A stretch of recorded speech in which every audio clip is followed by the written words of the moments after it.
Now we will discuss about factors affecting rate of reaction. किसी भी reaction की rate बहुत सारे फैक्टर से इफेक्ट होती है, जैसे कि सबसे पहले हम डिस्कस करेंगे कंसंट्रेशन ऑफ रिएक्टेंट्स।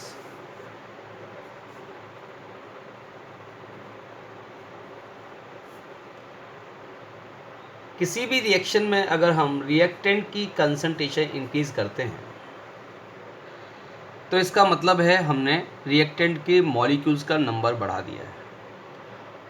और जैसे कि हम जानते हैं कि जैसे जैसे आप रिएक्टेंट के मॉलिक्यूल्स का नंबर बढ़ाएंगे, जितने ज़्यादा मॉलिक्यूल्स होंगे उनकी आपस में टक्करें उतनी ज़्यादा होंगी, और जितनी ज़्यादा टक्कर होंगी रिएक्टेंट मॉलिक्यूल आपस में टकरा करके प्रोडक्ट का फॉर्मेशन करेंगे। इसका मतलब है कि रिएक्टेंट की कंसंट्रेशन इंक्रीज करने पर नंबर ऑफ मॉलिक्यूल इंक्रीज हो जाएगा और इससे नंबर ऑफ कॉलिजन्स बढ़ जाएंगे और इससे रेट ऑफ रिएक्शन बढ़ जाएगा। तो रेट ऑफ रिएक्शन सीधे सीधे रिलेट करती है कंसंट्रेशन ऑफ रिएक्टेंट्स से। जितनी ज़्यादा कंसंट्रेशन ऑफ रिएक्टेंट्स होगा उतनी ज़्यादा रेट ऑफ रिएक्शन होगा। तो किसी भी रिएक्शन की रेट को बढ़ाने के लिए सबसे इम्पोर्टेंट फैक्टर हो जाता है कंसंट्रेशन ऑफ रिएक्टेंट्स। इसके बाद दूसरे फैक्टर की बात करते हैं। दूसरा फैक्टर है हमारा टेम्परेचर। जैसा कि अभी अभी हमने जाना कि दो रिएक्टेंट मॉलिक्यूल या दो से ज़्यादा रिएक्टेंट मॉलिक्यूल आपस में टकरा करके प्रोडक्ट का फॉर्मेशन करते हैं। तो अगर हम रिएक्शन को टेम्परेचर प्रोवाइड कराएंगे, रिएक्शन का टेम्परेचर बढ़ा देंगे, उस केस में क्या होगा, टेम्परेचर बढ़ाने से रिएक्टेंट के मॉलिक्यूल्स की काइनेटिक एनर्जी इंक्रीज हो जाती है और फिर से नंबर ऑफ कोलिजन बढ़ जाएगा और इससे क्या होगा, इससे भी रेट ऑफ रिएक्शन बढ़ जाएगी। तो ये जानना ज़रूरी है कि टेम्परेचर का काम है जो मॉलिक्यूल टक्कर करते हैं उनकी काइनेटिक एनर्जी बढ़ा देना। यानी कि सारे मॉलिक्यूल्स तो टक्कर करके प्रोडक्ट नहीं बनाते, लेकिन वो मॉलिक्यूल जो टक्कर कर रहे हैं अगर उन्हें सफिशिएंट अमाउंट ऑफ एनर्जी मिल जाए तो उसकी वजह से उनकी टक्करें इफ़ेक्टिव हो जाती हैं और वो प्रोडक्ट बनाने में कामयाब हो जाते हैं। तो जैसे जैसे टेम्परेचर आप बढ़ाएंगे रेट ऑफ रिएक्शन बढ़ती चली जाएगी। तो टेम्परेचर बढ़ाने से काइनेटिक एनर्जी बढ़ती है, एक्टिवेशन एनर्जी जो किसी रिएक्शन को रिक्वायर्ड होती है उसका फुलफिलमेंट होता है, नंबर ऑफ कॉलिजन बढ़ जाते हैं और रेट ऑफ रिएक्शन भी बढ़ जाती है।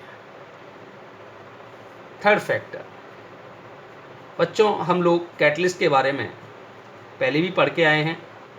कैटलिस्ट क्या होता है, एक ऐसा सब्सटेंस जो बिना रिएक्शन में कंज्यूम हुए रेट ऑफ रिएक्शन को इंक्रीज कर देता है, that is called catalyst. A substance जो रिएक्शन में खुद कंज्यूम ना हो लेकिन रेट ऑफ रिएक्शन को बढ़ा दे उसे हम कैटलिस्ट कहते हैं। कैटलिस्ट का काम है रिएक्शन की रेट को बढ़ा देना। कैसे बढ़ाता है साहब, कैटलिस्ट एक्टिवेशन एनर्जी को कम कर देता है। बच्चों किसी भी रिएक्शन को होने के लिए एक सफिशिएंट अमाउंट ऑफ एनर्जी की रिक्वायरमेंट होती है। अगर वो एनर्जी उन रिएक्टेंट मॉलिक्यूल्स के पास नहीं है तो रिएक्शन नहीं होगी। तो वो एनर्जी, उसका मैग्नीट्यूड कैटलिस्ट की प्रेजेंस में कम हो जाता है। जैसे कि मान लीजिए यहाँ पर हम एक डिस्कशन ले लेते हैं छोटा सा अगर आपसे, कि ये रिएक्टेंट के मॉलिक्यूल हैं जिनका एनर्जी लेवल हमने वाई एक्सिस पे शो किया है, ये इनकी एनर्जी है, और यहाँ पर हम रिएक्शन प्रोग्रेस शो कर रहे हैं। तो जैसे जैसे रिएक्शन आगे बढ़ रही है इस तरीके से रिएक्शन हो रही है और ये प्रोडक्ट है। रिएक्टेंट को प्रोडक्ट में कन्वर्ट करने के लिए जो एनर्जी चाहिए, जो रिक्वायर्ड है, that is called activation energy. Reactant को जब तक आप इस लेवल पर लेकर नहीं जाएंगे, इसके बारे में डिटेल में हम आगे पढ़ेंगे, तब तक रिएक्शन नहीं होगी।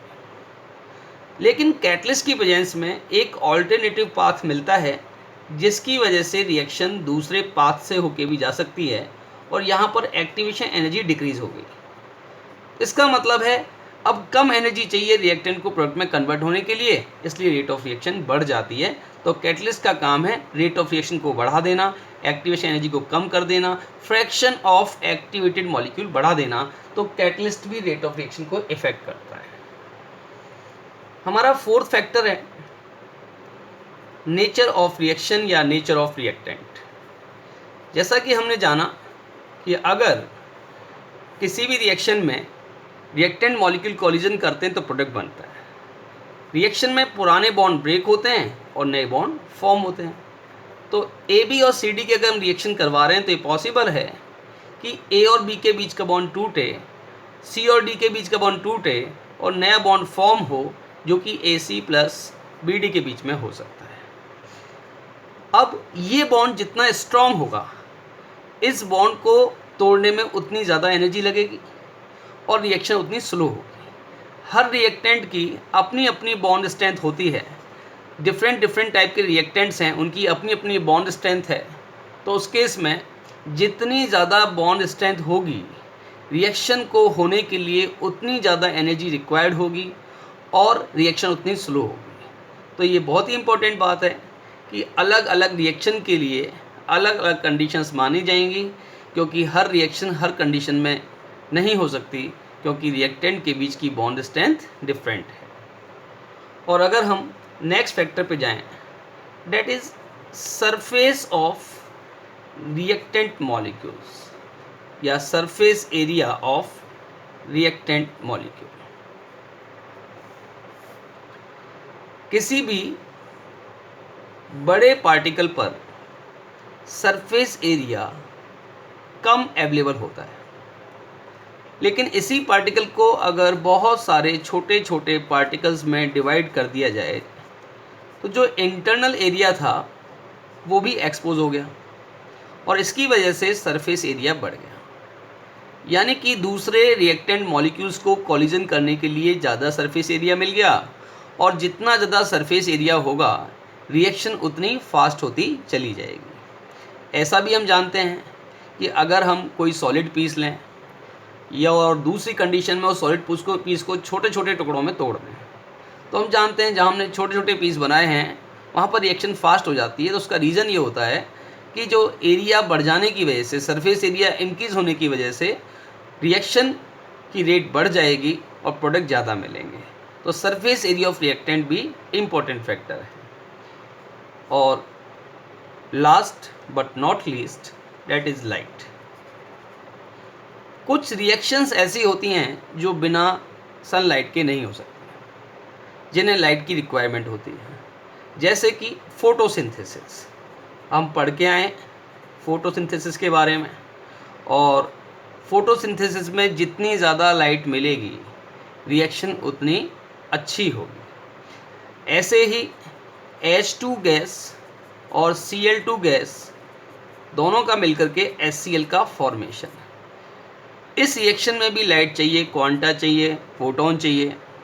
तो इन दोनों रिएक्शन में हमें लाइट की रिक्वायरमेंट है, और ऐसी रिएक्शन जिनमें लाइट की रिक्वायरमेंट होती है उन्हें कहते हैं फोटोकेमिकल रिएक्शंस।